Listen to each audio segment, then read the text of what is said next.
ನಮಸ್ಕಾರ ವೀಕ್ಷಕರೇ, ಆಗಲೇ ಹೇಳ್ದಂಗೆ ಸೂಪರ್ ಸ್ಟಾರ್ ರಜನಿಕಾಂತ್ ಅವರು 50ನೇ ವರ್ಷದ ಸಿನಿಮಾ ಸಂಭ್ರಮವನ್ನು ಸಂಭ್ರಮಿಸ್ತಾ ಇದ್ದಾರೆ. ಇಂಥ ಹೊತ್ತಲ್ಲಿ ಬರ್ತಿರೋಂಥ ಕೂಲಿ ಸಿನಿಮಾದ ಬಗ್ಗೆ ಒಂದು ಸರಣಿ ವಿಡಿಯೋಗಳನ್ನು ಮಾಡ್ತಾಯಿದ್ದೀನಿ. ಸೊ ಈಗ ಮತ್ತೊಂದು ವಿಡಿಯೋವನ್ನು ಅಥವಾ ಮತ್ತೊಂದು ವಿಷಯವನ್ನು ಈ ಸಿನಿಮಾದ ಬಗ್ಗೆ ಹೇಳುವಂಥ ಒಂದು ಪ್ರಯತ್ನ. ಸೊ ನಾನು ಆಗಲೇ ಹೇಳ್ದಂಗೆ ಈ ಸಿನಿಮಾದಲ್ಲಿ ಕನ್ನಡಿಗರೇ, ರಜನಿಕಾಂತ್ ನಮ್ಮವರು ಕನ್ನಡಿಗರು, ಹಾಗೆಯೇ ಉಪೇಂದ್ರ ನಮ್ಮವರು ಕನ್ನಡಿಗರು. ಆ್ಯಂಡ್ ಇವರಿಬ್ಬರು ಕೂಡ ಎನಾಮಿನಸ್ ಲೆಜೆಂಡ್ಸು ಸಿನಿಮಾ ವಿಚಾರಕ್ಕೆ. ಅವರದ್ದೇ ಆದಂತಹ ಒಂದು ಚಾಪನ್ನು ಒತ್ತಿರೋಂಥವ್ರು, ಒಂದು ಸೀಲ್ನ ಹೊಡೆದಿರೋಂಥವ್ರು. ಸೊ ಇಬ್ಬರು ಕೂಡ ಲೆಜೆಂಡ್ಸು. ಸೊ ಇವರಿಬ್ಬರು ಒಟ್ಟಿಗೆ ಸಿನಿಮಾ ಮಾಡ್ತಿರೋಂಥದ್ದು. ಅದರ ಜೊತೆಗೆ ನಮ್ಮದೇ ನಾಡಿನ ನಮ್ಮದೇ ಮಣ್ಣಿನ ನಾಯಕ ನಟಿ ರಚಿತಾ ರಾಮ್ ಅವರು ಈ ಸಿನಿಮಾದಲ್ಲಿ ಒಂದು ಇಂಪಾರ್ಟೆಂಟ್ ರೋಲ್ ಪ್ಲೇ ಮಾಡಿದ್ದಾರೆ ಅಂತ ಕೇಳ್ಪಟ್ಟೆ.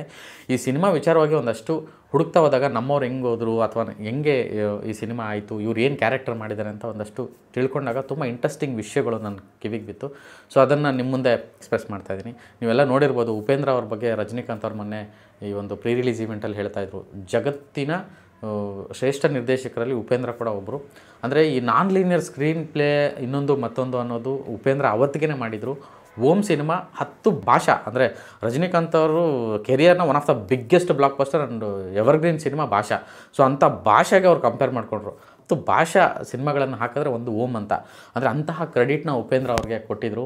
ಉಪೇಂದ್ರ ಅವ್ರನ್ನ ಅಷ್ಟು ಕೊಂಡಾಡಿದ್ರು ಅವರು. ಉಪೇಂದ್ರ ಅವರು ಸೂಪರ್ ಸಿನಿಮಾ ಬಂದಾಗ ಬೆಂಗಳೂರಿಗೆ ಬಂದಿದ್ದರು ರಜನಿಕಾಂತ್ ಅವರು. ಆ ಪಿಕ್ಚರ್ನ ನೋಡಿ ಅಲ್ಲಿ ಇಡೀ ಮೀಡಿಯಾಗೆ ಮಾತಾಡಿದ್ರು. ಅವತ್ತು ನಾನು ಕೂಡ ಅದಕ್ಕೆ ಸಾಕ್ಷಿಯಾಗಿದ್ದೆ. ಅವತ್ತು ನಾನು ತಗೋಬೇಕಾದ್ರೆ ಅವ್ರಿಗೆ ಒಂದು ಮಾತು ಹೇಳಿದ್ರು, ಈ ಥರದ ಡೈರೆಕ್ಟರ್ನ ನನ್ನ ಜಗತ್ತಲ್ಲೇ ನೋಡಿಲ್ಲ. ಉಪೇಂದ್ರ ಅಂದ್ರೇ ಒಂದು ಎನರ್ಜಿ, ಉಪೇಂದ್ರ ಅಂದ್ರೇ ಆ ಕ್ರಿಯೇಟಿವ್, ಈ ಥರ ಹೆಂಗೆ ಯೋಚನೆ ಮಾಡ್ತಾರೆ ಈ ಮನುಷ್ಯ ಅನ್ನೋದನ್ನು ಅವರು ಆ ಒಂದು ವಿಚಾರನ ಅವತ್ತೊಂದು ದಿನ ಹೇಳಿದರು.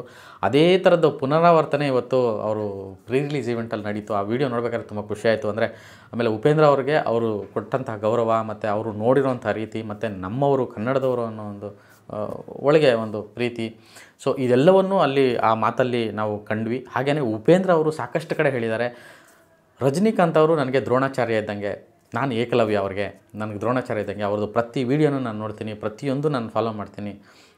ಅವರು ಸಿನಿಮಾದಲ್ಲಿ ಅವಕಾಶ ಅಂತಂದಾಗ ಆ್ಯಕ್ಚುಲಿ ಲೋಕೇಶ್ ಕನಕರಾಜ್ ಅವರು ಒಂದೆರಡು ಇಂಟರ್ವ್ಯೂನಲ್ಲಿ ಹೇಳ್ತಾಯಿದ್ರು, ಉಪೇಂದ್ರ ಅವರು ಈ ಥರದ್ದೊಂದು ರಜನಿ ಸರ್ ಸಿನಿಮಾ ಅಂತಂದಾಗ ದೂಸರ ಮಾತಾಡಿಲ್ಲ, ಬಂದು ಸೈಲೆಂಟಾಗಿ ಕೂತ್ಬಿಟ್ರು. ಅವ್ರು ಎದುರುಗಡೆ ಕೂತು ಕಣ್ಣಲ್ಲಿ ನೀರು ತುಂಬ್ಕೊಂಬಿಟ್ಟಿತ್ತು ಉಪೇಂದ್ರ ಅವ್ರಿಗೆ. ಅಷ್ಟು ಹಂಗೆ ಮುಗ್ಧವಾಗಿ ಒಬ್ಬ ಭಕ್ತನ ಥರ ಅವ್ರನ್ನ ನೋಡ್ತಾಯಿದ್ರು ಅಂತೆಲ್ಲ ಹೇಳಿದರು.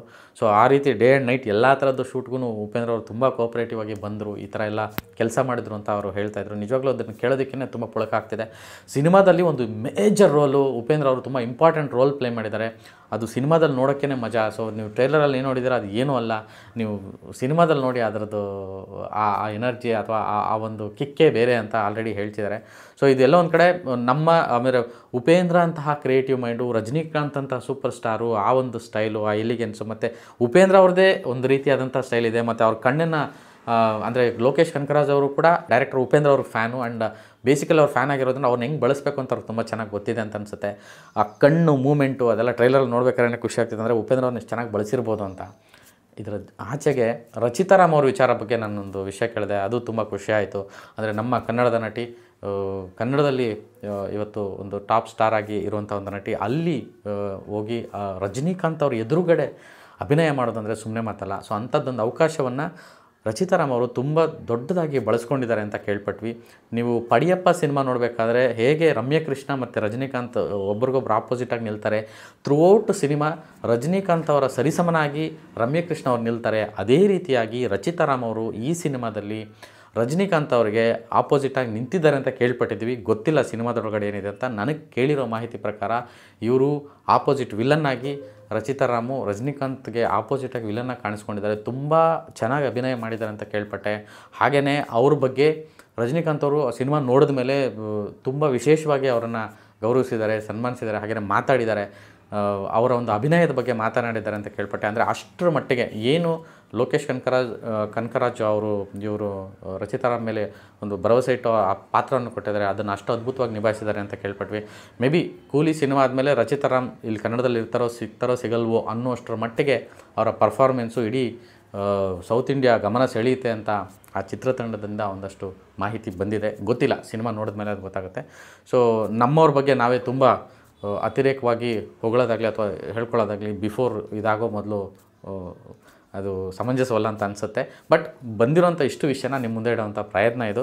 ಸೊ ಒಟ್ಟಾರೆಯಾಗಿ ಒಂಥರ ಕೂಲಿ ಕನ್ನಡದಲ್ಲೂ ರಿಲೀಸ್ ಆಗ್ತಿದೆ, ಆದರೆ ಕನ್ನಡದಲ್ಲಿ ಕಡಿಮೆ ಸ್ಕ್ರೀನ್ಸಲ್ಲಿ ರಿಲೀಸ್ ಆಗ್ತಿದೆ. ನಿಮಗೆಲ್ಲ ಗೊತ್ತಿದೆ, ಇದು ಪ್ರಾಕ್ಟಿಕಲ್ ವಿಷಯ. ಸೊ ಈ ಥರದ್ದು ಪ್ಯಾನ್ ಇಂಡಿಯಾ ಸಿನಿಮಾಗಳು ಬಂದಾಗ, ಬೇರೆ ಭಾಷೆಯ ಪ್ಯಾನ್ ಇಂಡಿಯಾ ಸಿನಿಮಾಗಳು ಬಂದಾಗ ಕನ್ನಡದಲ್ಲಿ ಕಡಿಮೆ ಸ್ಕ್ರೀನ್ಸೇ ರಿಲೀಸ್ ಆಗೋದು. ಎಲ್ಲ ಕನ್ನಡದವರು ಹೋಗಿ ಆ ಮೂಲ ಭಾಷೆನೇ ನೋಡೋಕ್ಕೆ ಇಷ್ಟಪಡ್ತಾರೆ. ಸೊ ಡಬ್ಬಿಂಗ್ ಅನ್ನೋದು ಸುಮ್ಮನೆ ಹೆಸರಿಗಷ್ಟೇ, ಅದು ಟಿ ವಿಲೋ ಅಥವಾ ಓ ಟಿ ಟಿಲಿ ಬರೋಕ್ಕಷ್ಟೇ. ಥಿಯೇಟ್ರಲ್ಲಿ ಡಬ್ ಆಗಿರೋಂಥ ಸಿನಿಮಾನ ಯೂಶ್ವಲಿ ಹೋಗೋದು ಕಮ್ಮಿನೇ, ತುಂಬ ಕಡಿಮೆ ಪ್ರಮಾಣದಲ್ಲಿ ಈ ಸಿನಿಮಾ ನೋಡ್ತಾರೆ. ಸೊ ಹಾಗಾಗಿ ಕಡಿಮೆ ಪ್ರಮಾಣದಲ್ಲೇ ಥಿಯೇಟರ್ಗಳನ್ನ ಕೊಟ್ಟಿದ್ದಾರೆ. ಅದೇ ಅಗೇನ್ ಇನ್ನೊಂದು ಸಲ ವಿಷಯ ಏನಂತಂದರೆ, ಟಿಕೆಟ್ ರೇಟ್ ಅಷ್ಟು ಜಾಸ್ತಿ ಮಾಡಿದ್ದಾರೆ ಅನ್ನೋದು ಒಂದು ಕಂಪ್ಲೇಂಟ್ ಬಿಟ್ಟರೆ, ಈ ಒಂದು ಸಂಭ್ರಮದಲ್ಲಿ ನಾವು ಕೂಡ ಆಗ್ತಿದ್ದೀವಿ. ನಮಗೂ ಕೂಡ ಅಷ್ಟೇ ಕುತೂಹಲ ಈ ಸಿನಿಮಾ ಮೇಲೆ ಇದೆ. ಆ ಒಂದು ಸಂಭ್ರಮವನ್ನು ಸಂಭ್ರಮಿಸುವಂಥ ಸಂಭ್ರಮದಲ್ಲಿ ನಾವು ಕೂಡ ಇದ್ದೀವಿ. ಸೊ ಸೂಪರ್ ಸ್ಟಾರ್ ರಜನಿಕಾಂತ್ ಅವರ 50ನೇ ವರ್ಷದ ಸಿನಿ ಜರ್ನಿಯ ಸಂಭ್ರಮದಲ್ಲಿ ಕನ್ನಡಿಗರು ಇಬ್ಬರು, ಒಂದು ರಚಿತಾ ರಾಮು, ಇನ್ನೊಂದು ಉಪೇಂದ್ರ ಅವರು ಭಾಗಿಯಾಗಿರೋದು. ಹಾಗೆಯೇ ಪ್ರತಿ ಸಲ ರಜನಿಕಾಂತ್ ಅವರು ಸಿನಿಮಾ ಮಾಡಬೇಕಾದ್ರೆ ಅವ್ರು ದೊಡ್ಡ ದೊಡ್ಡ ಎಲ್ಲ ಸಿನಿಮಾಗಳನ್ನು ಅಬ್ಸರ್ವ್ ಮಾಡಿ ಕನ್ನಡದವ್ರು ಒಬ್ರು ಇರ್ತಾರೆ. ಸೊ ಅದಕ್ಕೆ ನೀವು ಭಾಷಾ ಸಿನಿಮಾ ನೋಡ್ಬೇಕಾದ್ರೆ ಶಶಿಕುಮಾರ್ ಸಾಕ್ಷಿ ಆಗ್ತಾರೆ. ಆಮೇಲೆ ನಮ್ಮದೇ ನಾನು ಅವಿನಾಶ್ ಅವರು ಚಂದ್ರಮುಖಿಯಲ್ಲಿ ಪಾತ್ರ ಮಾಡ್ತಾರೆ. ಇನ್ನು ಜೈಲರ್ ಅಂತ ಬಂದಾಗ ಶಿವಣ್ಣ ಇದ್ದಾರೆ, ಜೈಲರ್ 2ನಲ್ಲೂ ಶಿವಣ್ಣ ಇದ್ದಾರೆ. ಸೊ ಆಮೇಲೆ ಈಗ ಕೂಲಿಯಲ್ಲಿ ನಮ್ಮವರು ಪ್ರತಿ ಸಲ ರಜನಿಕಾಂತ್ ಜೊತೆಗೆ ನಮ್ಮ ಕನ್ನಡದ ನಟರು, ಕನ್ನಡದ ನಟಿಯರು ಆ ಜೊತೆಯಾದಾಗ ಎಲ್ಲವೂ ತುಂಬ ದೊಡ್ಡ ಬ್ಲಾಕ್ ಬಸ್ಟರ್ ಸಿನಿಮಾಗಳು, ಅದು ದಾಖಲೆ ಬರೆದಿರುವಂಥದ್ದೇ. ಹಾಗೆಯೇ ಅವರು ಏನೇ ಮಾಡಿದ್ರು ಮೈಸೂರಲ್ಲಿ ಒಂದು ಶಾಟ್ ತೆಗಿತಾರೆ, ಕರ್ನಾಟಕದಲ್ಲಿ ಒಂದು ಶಾಟ್ ತೆಗಿತಾರೆ. ಆ ಸಿನಿಮಾ ಶೂಟ್ ಆಗೇ ಆಗಿರುತ್ತೆ ಅನ್ನೋದಕ್ಕೆ ಇನ್ನು ಮತ್ತು ಇದು ಕೂಡ ಸಾಕ್ಷಿ ಆಗುತ್ತೆ. ಸೊ ರಚಿತಾ, ಉಪೇಂದ್ರ ಜೊತೆಗೆ ಇಡೀ ಕರ್ನಾಟಕ, ಇಡೀ ಕನ್ನಡ ಪ್ರೇಕ್ಷಕರು ಈ ಒಂದು ಸಂಭ್ರಮವನ್ನು ರಜನಿಕಾಂತ್ ಅವರ 50ನೇ ವರ್ಷದ ಸುವರ್ಣ ಸಿನಿ ಬದುಕಿನ ಈ ಒಂದು ಸಮಯದಲ್ಲಿ ಬರ್ತಿರೋಂಥ ಕೂಲಿ ಸಿನಿಮಾವನ್ನು ಸಂಭ್ರಮಿಸೋಣ ಅಂತ ಕೇಳ್ಕೊತೀನಿ. ನಮಸ್ಕಾರ.